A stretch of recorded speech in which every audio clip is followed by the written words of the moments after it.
A strong advisory precedes this content. What follows serves educational and entertainment purposes exclusively. This represents verbatim federal courtroom testimony from Sean Diddy Combs' trial, documented by Inner City Press. Silence dominated the courtroom until the screen flickered to life. What began as ordinary home security footage quickly shifted into something far more disturbing. Grainy, dim, time-stamped, 2:11 a.m. There, unmistakably, was Diddy barefoot, gliding quietly through the hallway of Kim Porter's home. The jury leaned forward. The gallery held its breath. He moved with intent, pausing outside her bedroom door. Then, slowly, carefully, he opened it. Inside, Kim Porter was visible, sound asleep, unaware. The footage froze. Then it ended. Just like that. No explanation. No continuation. No sound. Just the same haunting silence that opened the day. Prosecutors alleged the system was tampered with, that crucial moments were erased. They point to Kim's final texts, messages to friends in which she confessed she felt watched, unsettled, afraid. Now, with this footage unveiled, the question no longer centers on Diddy's presence that night. It's what happened after the recording stopped. What the camera didn't catch, or wasn't allowed to. And why Kim Porter never woke up again. The 10th day of the trial was expected to be routine. Just motions. Expert testimony. Technical clarifications, the kind of dry procedure that barely stirred the courtroom. But at exactly 2:07 p.m., everything changed. Without warning, the lead prosecutor stood and requested permission to introduce previously sealed evidence. The room shifted. Whispers cut through the silence like a blade. Even members of Diddy's defense team exchanged uncertain glances. The judge granted approval. Moments later, 2 court officers wheeled in monitors. The gallery fell still. Lights dimmed overhead, casting a muted haze over the room. The tension was immediate, visible. Jurors adjusted in their seats, backs straighter now, eyes locked ahead. This wasn't just another exhibit. The air was electric with the unspoken question. What could possibly be so important and so secret that it hadn't been seen until now? A hushed anticipation swept across the courtroom. No one knew what was coming next, but everyone knew the trial had just taken a turn. And there would be no going back. When the feed resumed, the hallway was empty. The door was shut. Diddy was gone. No trace of movement. No sign he had ever been there. And in that void, those 12 seconds of silence, everything changed. Complete silence followed the final frame. Jurors sat frozen, faces pale, eyes wide.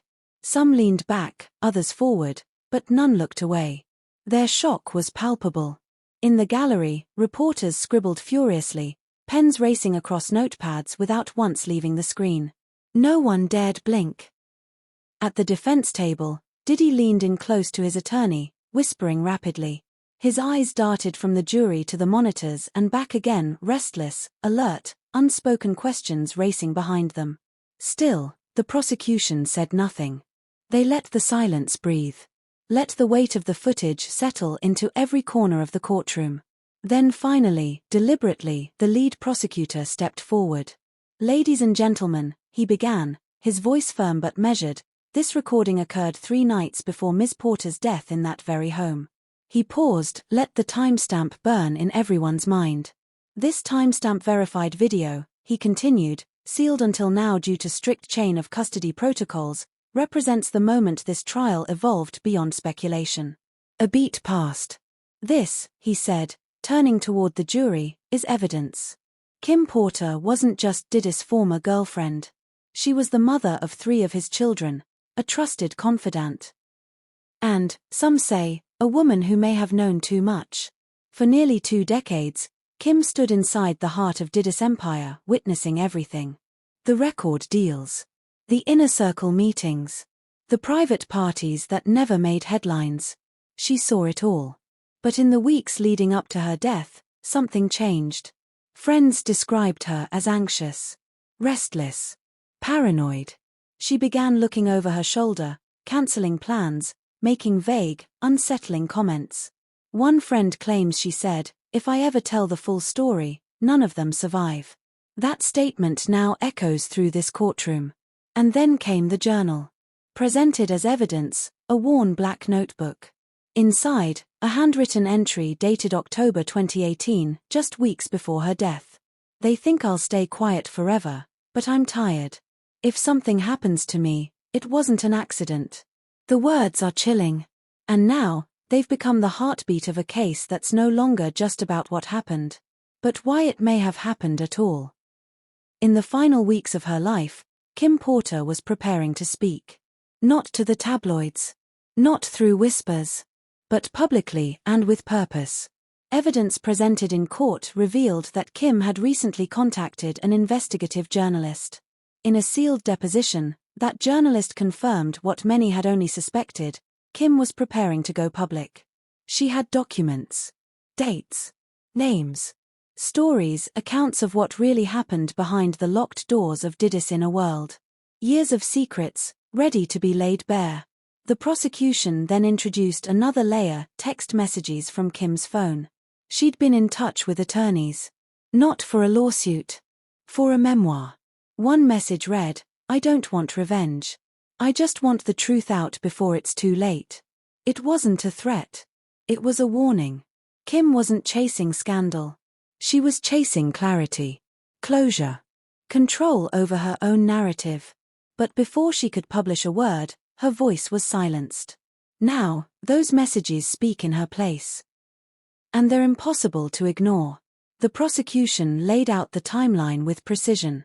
9:30 p.m., Kim Porter's teenage daughters left the house for dinner with their cousin. It was a normal evening. Nothing unusual. 10:45 p.m., interior cameras showed Kim in the kitchen. She made a cup of tea, turned off the lights, and headed to bed. Then came the moment that changed everything.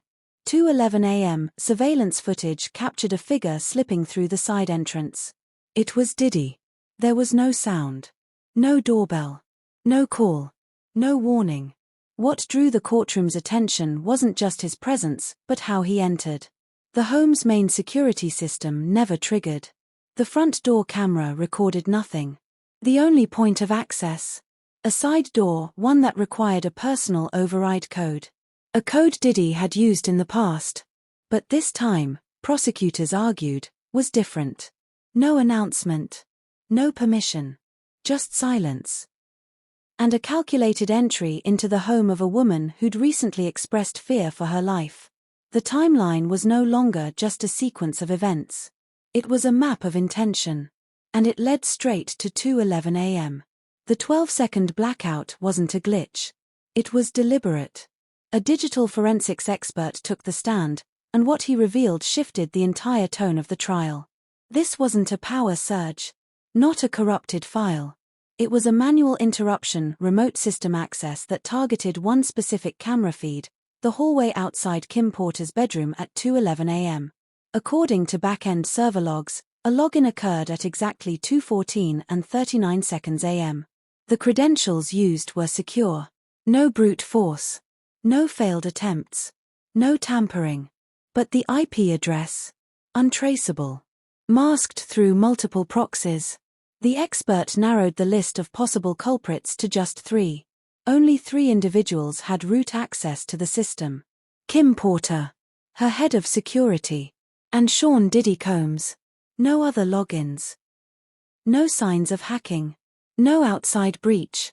Just one silent entry. A feed disabled. A hallway emptied. 12 seconds of darkness engineered. Now, the courtroom was left with one critical question. Who had both the access and the motive? Between November 10th and 14th, a chilling pattern emerged in Kim Porter's messages, texts that revealed her growing fear. On one day, she wrote, "He was here again last night. I didn't see him, but I heard someone in the hall. Cameras didn't pick it up. It's like he knows when they're off." The words echoed through the courtroom, a haunting glimpse into her unease. More unsettling still was another message: "If I'm gone, please tell the truth.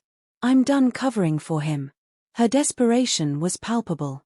On November 12th, a voicemail to her attorney captured Kim's trembling voice. "His back. I heard the gate. He's not supposed to be here, but the code still works. I locked my door. I'm scared. Her fear was no longer hidden, it was raw and urgent.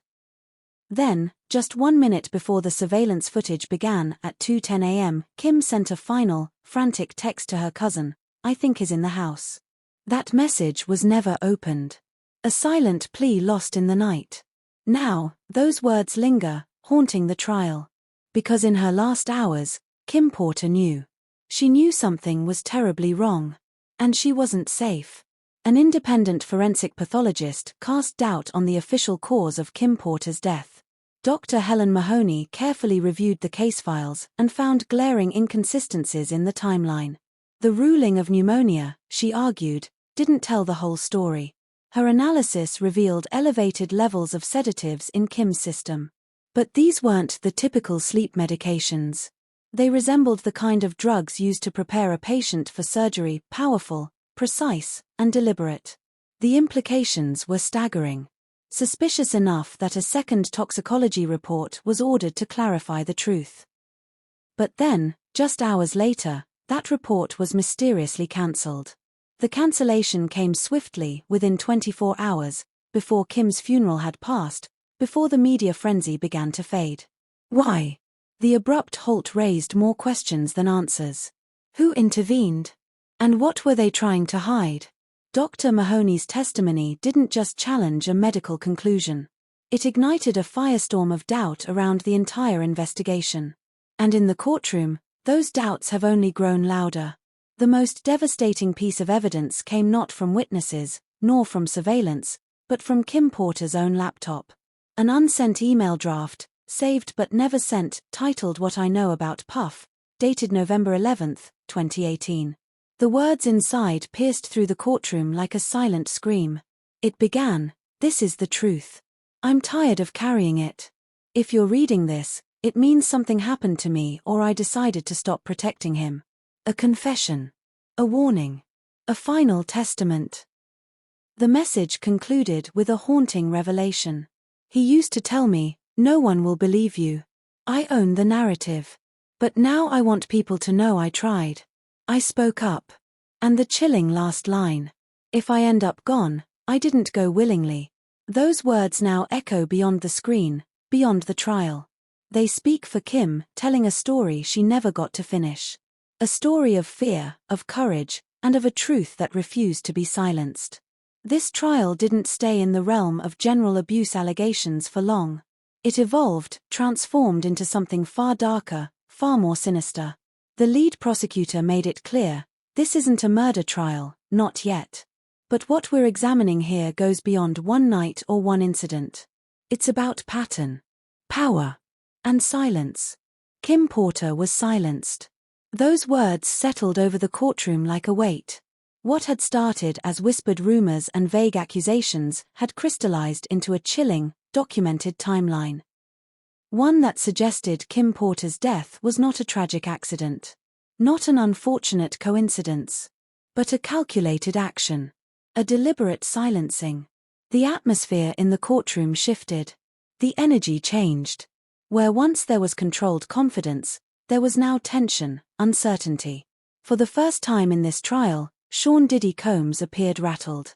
Gone was the man commanding the narrative, steering the story his way. Now, the story belonged to Kim Porter. Her voice, once muted, was finally being heard. Piece by piece, the truth was being revealed. And with it, a reckoning. This trial was no longer just about what happened. It was about who held the power and who paid the price for speaking out.